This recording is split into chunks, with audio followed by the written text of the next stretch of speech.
Hello there, Holotable Heroes. Crumb here along with Doja Fett from Capital Games, and this month we're experimenting with our usual Road Ahead format. We have many exciting things to show you today, and we'll share some very important changes coming to characters in the future.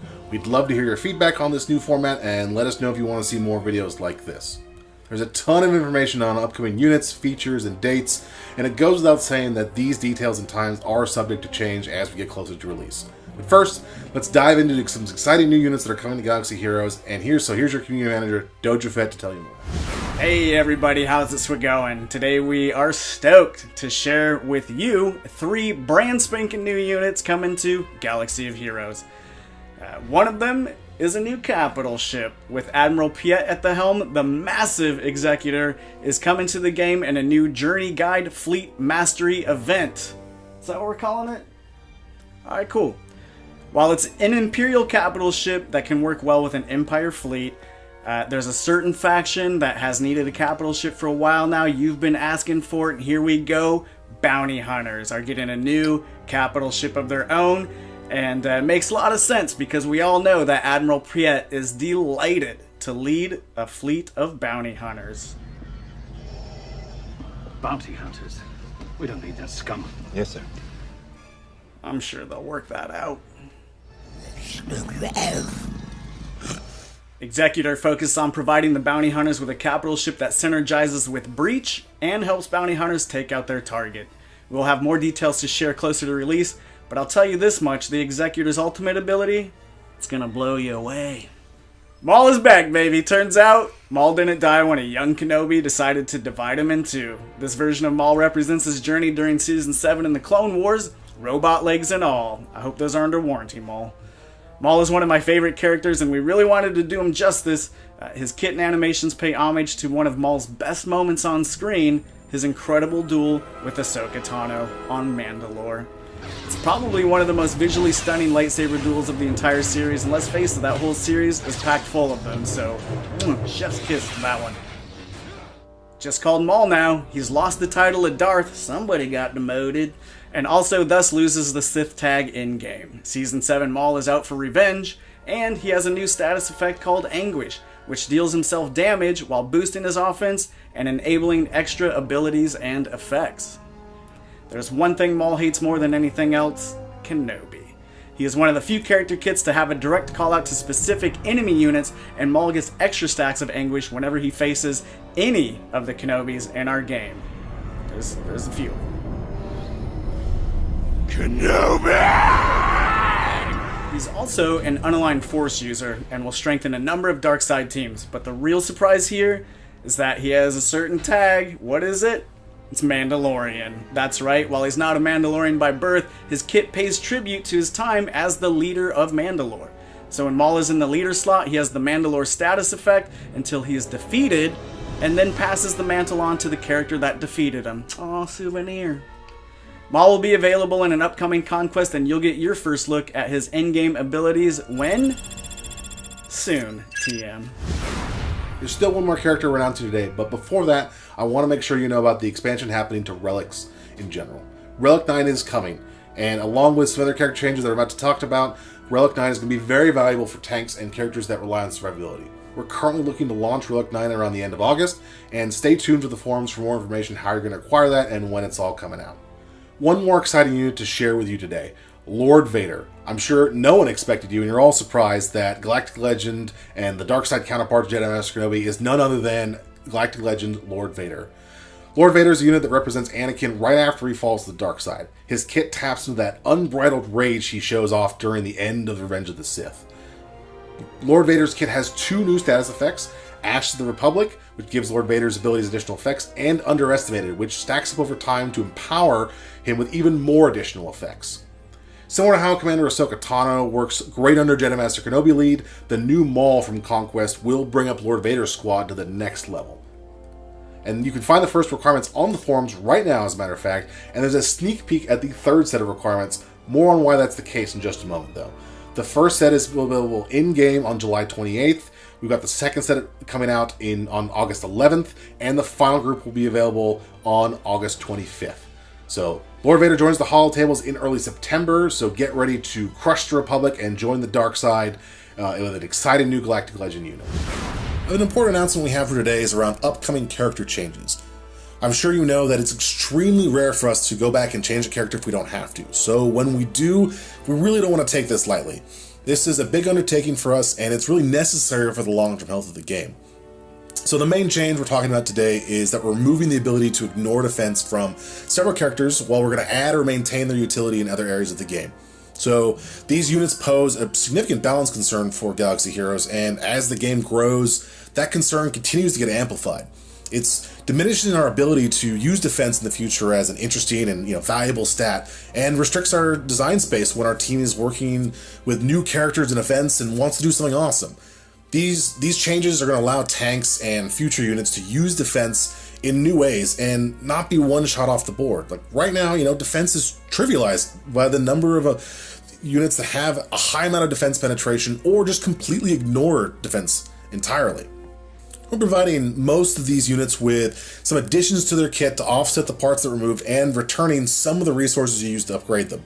If you've got a Darth Vader, a General Skywalker, a Jedi Knight Luke Skywalker, and or a Wat Tambor at Relic 8, we're going to return those units to you at Relic 7, and the resources you spent upgrading them will be sent to your inbox. The details of what's getting added or removed are available right now in the forums. You can go check those out and read those. But these are not going to go into effect for about another month. This is to give you some time to make an informed decision on whether you want to re-relic those characters or use those resources somewhere else, depending on how you feel about those changes. And in the spirit of that, it should come as no shock to anyone that General Skywalker is going to be needed to unlock Lord Vader.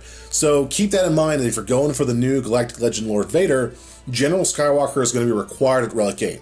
That's also why we're announcing him as a requirement today, even though he's in the third group of requirements. So I'm sure the big question a lot of people have is, why are we doing this now? Well, this has been a problem when we've been designing characters and events for quite some time, and it's only getting worse.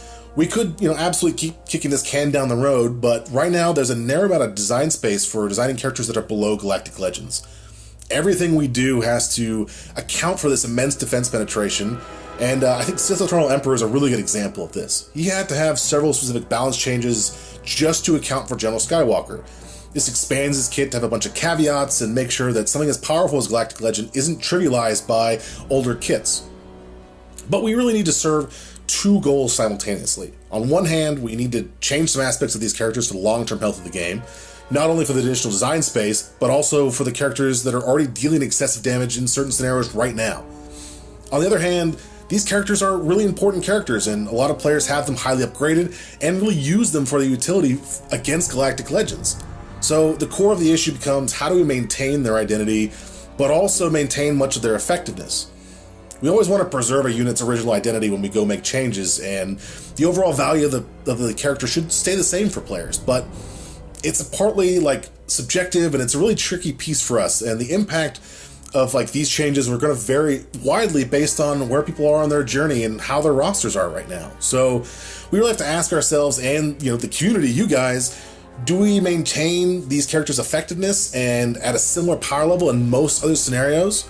Well, do we maintain their appropriate feel as a character in the Star Wars universe is super critical for us. So ultimately, we got to serve both of these areas, and we have to address, of course, the modernizing these units, and also making sure that this is a valuable thing for players to still have part of their roster.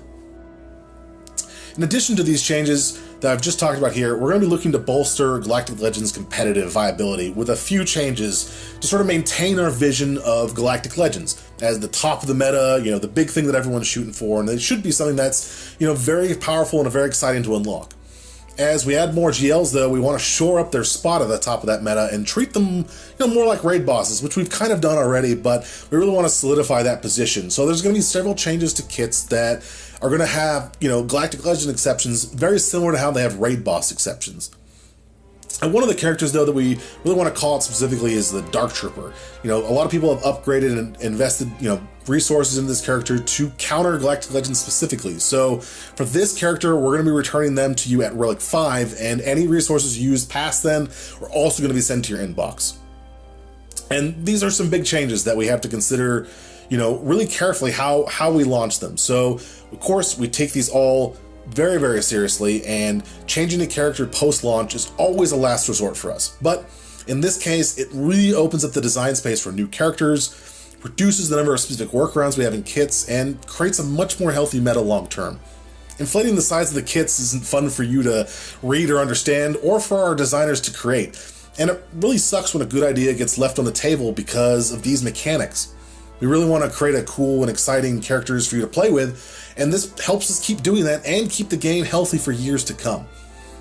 Again, these details are available on the forums right now, but they're not going to be going into effect about a month's time, so you can think about them and decide how you want to use those resources. But we want to let you know in advance this is what's going to be happening, and so you can make a smart, informed decision with your resource. Conquest 7 has some big changes coming and a thoroughly overhauled experience. Conquest 7 will have new bosses and boss modifiers, all themed around the upcoming release of Maul. So I guess you could say it's an over-mauled experience. The new Maul will be available as a reward for this event, and the next 3 conquests will be all about Maul. All about Maul, Maul, Maul, Maul, Maul, Maul, Maul. There will also be many new data discs and consumables to keep mixing up the formula. There are some very powerful data discs like Defensive Formation that causes an ally to recover protection whenever they attack out of turn. That sounds awesome. Or Steadfast Focus, which makes allies immune to ability block, daze, and stun for a couple turns at the start of battle. Maybe you have one of the many debuff focus teams, or you just care a lot about thermal detonators. Then you might want to look out for Thermal Exhaust, which is, whenever an enemy gains 5 debuffs, they also gain a stack of Thermal Detonator. Oh no!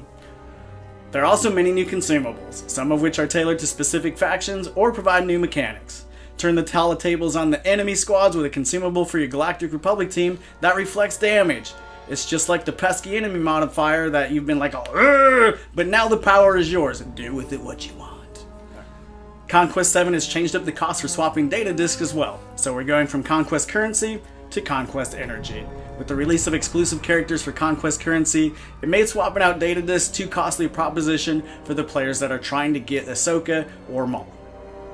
We're going to be switching things up a little bit. Conquest 7 will not be launching right after Conquest 6.